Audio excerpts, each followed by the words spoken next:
নবীর ছেলে ছিল কয়টা? আঙ্গুল তোলার পরে বোঝা যাচ্ছে না, না? আমার নবীর ছেলে সন্তান ছিল কয়জন?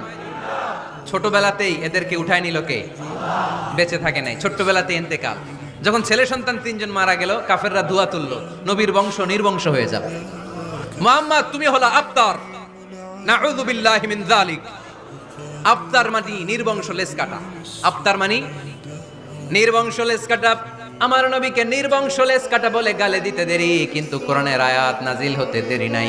আল্লাহ আয়াত নাজিল করে দ্ব্যর্থহীন কণ্ঠে ঘোষণা করলেন, ইন্না শানিআকা হুয়াল আবতার। আমার নবী নির্বংশ নয়, লেজ কাটা নয়। যারা আমার নবীকে গালি দিয়েছিস তোরাই লেজ কাটা। আমার নবী নির্বংশ নয়, আমার নবী লেজ কাটা নয়। আমার নবীর নাম নেয়ার মতো থাকবে না। তোরা বলছিস গোটা বিশ্ব আমার নবীর জন্য মাতোয়ারা হয়ে যাবে। চিল্লায় বলো ঠিক কিনা?